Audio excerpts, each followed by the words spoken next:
हमारे साथ इस दौरे की अहमियत या जो इस दौरे का संदेश है उस पर चर्चा के लिए मौजूद हैं पूर्व विदेश सचिव शशांक जी। तो ये जो दौरा है Shashank ji, Kim Jong Un का, अभी G20 की गहमागहमी थी और सारे वर्ल्ड लीडर्स जो यहाँ नई दिल्ली में आए और डिक्लेरेशन हुआ और उसमें भी कोशिश की गई कि रूस जो है वो अलग थलग ना हो, जो डिक्लेरेशन है। लेकिन नॉर्थ कोरिया, उत्तर कोरिया जो पहले ही एक अलग किस्म का मुल्क है, उसके तानाशाह, उसके नेता किम जोंग उन 4 सालों के बाद जब निकलते हैं उत्तर कोरिया से तो वो सीधे रूस जाते हैं एक शिखर सम्मेलन के लिए व्लादिमीर पुतिन के साथ। अमेरिका को इस बात का डर है कि ये एक आर्म्स डील होने वाली है जिससे रूस की जो जंग है यूक्रेन के खिलाफ उसमें उसको फायदा होगा और अमेरिका की इस पर नजर है, उसने चेतावनी जारी भी की है। पर इससे क्या फर्क पड़ता है? किम जोंग उन रूस पहुंच चुके हैं, तो क्या इससे संदेश है और क्या इसका खतरा है? कैसे देखते हैं हम इसे?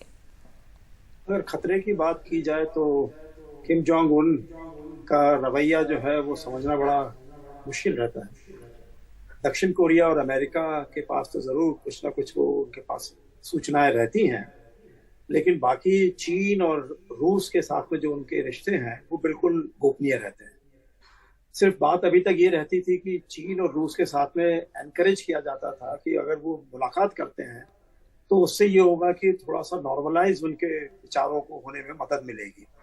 और आपने देखा होगा कि जब राष्ट्रपति ट्रंप अमेरिका में राष्ट्रपति थे तो उन्होंने इनके साथ मुलाकात भी की DMZ एरिया में, और उन्होंने कोशिश करी थी कि किसी तरीके से इनको अंतर्राष्ट्रीय स्तर में पूरे तरीके से ऐसा मिलाया जाए ताकि जो इनका बहुत ही खतरनाक गोपनीय काम करने का तरीका है उससे वो हट सके। लेकिन उन्होंने देखा ये कि ये जो है सब जितने भी देश हैं, एशिया के देश हैं या और देश हैं, वो इस्तेमाल करते हैं अपने एक देश से रिश्ते दूसरे देश के रिश्तों के साथ में मिला के। तो इस तरह का गेम खेलने का उनका रहता है कि भी समय चाहिए उनको। अब हथियार उन्होंने बहुत बना लिए हैं और उन्होंने ये भी अमेरिका को कह दिया है कि साहब हम अमेरिका तक नहीं तो कम से कम गुआम तक या जो और एरिया है वहां पहुंच जाएंगे। और एक बार तो उन्होंने ये भी कह दिया कि हम जो है आपके पेंटागन तक पहुंच सकते हैं।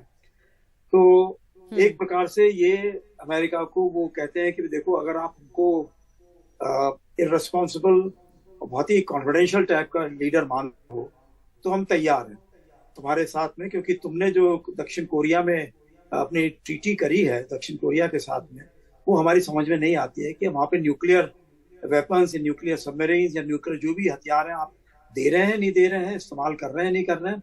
क्योंकि अमेरिका की पॉलिसी रही है कि वो न्यूक्लियर के मसले पर कुछ बोलती नहीं है कभी भी। तो एक प्रकार से मैं कहूंगा कि अभी तक कोशिश रही थी कि उत्तर कोरिया को किसी तरीके से एशिया के मुल्कों के साथ में मिला के रूस और चीन के बिल्कुल जी लेकिन ये कभी वहां पे इंडस्ट्रियल पार्क भी लगाने की कोशिश की गई है। एक वो किम डे जोंग थे, उनकी वो सनशाइन पॉलिसी होती थी मुझे याद है, वो उसमें उन्होंने कोशिश करी कि किसी तरीके से इनको जो है रिश्तों को सुधारा जाए दोनों कोरियाज के बीच में, लेकिन वो बात बन नहीं पाई है क्योंकि जब से इन्होंने जो है अपने बैलिस्टिक मिसाइल्स और न्यूक्लियर वेपन्स वगैरह करा है और कहते हैं कि नहीं हम तैयार हैं हर एक से लड़ाई करने के लिए, तो बहुत वो एक तरीके से मैं कहता हूँ कि ये तो रिश्ते सुधरे नहीं। और नॉर्थ कोरिया की जो स्थिति है तो ऐसे में जो आप बात भी कर रहे हैं कि जैसे उन्होंने बैलिस्टिक मिसाइल्स हैं, न्यूक्लियर वेपन्स हैं, इन तमाम की डेवलपमेंट जो की तो बार बार उसके ऊपर बहुत सारे प्रतिबंध भी लगे, सैंक्शंस तो कई तरह के इम्पोज किए गए नॉर्थ कोरिया पे। बावजूद इसके वो जो करना था वो करता रहा है ज्यादातर। तो अब इस ऐसे में अमेरिका जैसी चेतावनी जारी कर रहा है, सैंक्शंस पहले ही काफी हैं, ये भी कहा जा रहा है कि एक तरह से ये एक जवाब है, एक जेंटल डिप्लोमेटिक मैसेजिंग सोल को, साउथ कोरिया को, जब खबर आ रही थी कि वो काइव को और हथियार सप्लाई कर रहा है, तो अब नॉर्थ कोरिया जो है वो रूस के साथ मिल रहा है। क्या कुछ इस तरह का भी दिख रहा है यहाँ पे? एक ब्लैकमेल सा भी है ये, एक डिप्लोमेटिक ब्लैकमेल सोल का। जी बिल्कुल आपने ठीक कहा, क्योंकि कोरियन मसलों में एक शैडो प्ले भी चलता रहता है। ऐसा नहीं है कि डायरेक्टली वो अटैक होने की बात हो रही है, लेकिन वो ये कोशिश करते हैं कि किस तरीके से उत्तर कोरिया में वो कोशिश करते हैं कि ये नॉर्मलाइज हो। कई बार वो पहले एनकरेज करते रहे रूस को और चीन को भी उनके साथ बातचीत जारी रखने के लिए और एशिया के और मुल्कों को, खासकर मलेशिया वगैरह को कोशिश करते रहे कि वो उनके साथ में बातचीत करें। वियतनाम से कहा। अब इस प्रकार से ये चूंकि अब हालात बदल चुके हैं अमेरिका और रूस जी। में, यूक्रेन के मुद्दे पर एक तरीके से डायरेक्ट आमना सामना हो गया है। दूसरा, अमेरिका का असेसमेंट ये चल रहा है कि चीन भी ताइवान को जो है किसी तरीके से नुकसान पहुंचाना चाहता है।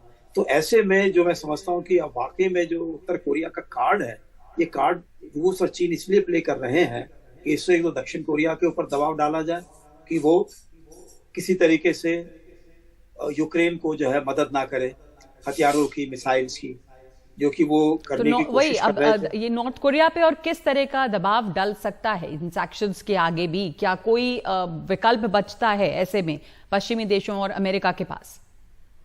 देखिए, मैं तो समझता ये हूं कि पश्चिम देशों को ये संदेश है कि रूस के साथ में जो यूक्रेन युद्ध में अब आप किसी ना किसी तरीके से बात कीजिए कि नेगोशिएशन से, डिप्लोमेसी के रूप से आप उसको मसले को हल करने का प्रयास कीजिए। क्योंकि एक तो डायरेक्टली रूस को जो है वो अगर हथियार भेजते हैं तो मालूम भी नहीं चल पाएगा, क्योंकि ट्रेन से जा रहे हैं या वो रोड नेटवर्क से जा रहे हैं, सी से जा रहे हैं, तो वो दिक्कत रहती है थोड़ा सा। पहले भी जब फूड वगैरह असिस्टेंस की इनके पास सैंक्शंस लगी हैं तो ये बात रही है कि चीन जो है फिर भी इनको कुछ ना कुछ मदद देता रहा है। तो मैं समझता हूं कि ये रूस भी जो है इस प्रकार से अब ये गेम खेलेंगे, चीन भी साथ में करेंगे, और हो सकता है कि मिलिट्री एक्सरसाइजेज वगैरह भी कुछ ये करें, कहें कि भाई दक्षिण कोरिया और अमेरिका की भी मिलिट्री एक्सरसाइज हो रही है तो हम क्यों नहीं कर सकते हैं।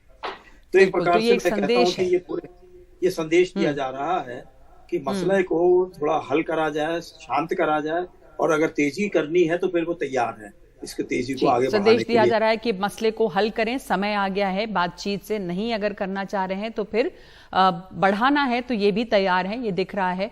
और ऐसे भी रूस की बहुत एक ये फिक्र रही है कि साउथ कोरिया जो है वो यूक्रेन को हथियार अगर दे रहा है तो वैसे में उत्तर कोरिया और रूस को अभी एक दूसरे की जरूरत है, ये दिखता है। उत्तर कोरिया को अपने खाद्यान्न के लिए और रूस को उनके हथियारों के लिए। बहुत धन्यवाद आपका शशांक जी हमारे साथ जुड़ने के लिए। तो ये बहुत दिलचस्प है कि उत्तर कोरिया के शासक जो हैं वो अभी पहुंच चुके हैं रूस, और शायद व्लादिवोस्तोक में व्लादिमीर पुतिन के साथ उनकी मुलाकात या शिखर सम्मेलन जिसे कहा जा रहा है हो, पर अभी जगह की कोई जानकारी नहीं है कि ये दोनों नेता, इनकी जो मुलाकात है वो कहाँ पे होगी और किन बातों पे ये मुलाकात हो रही है।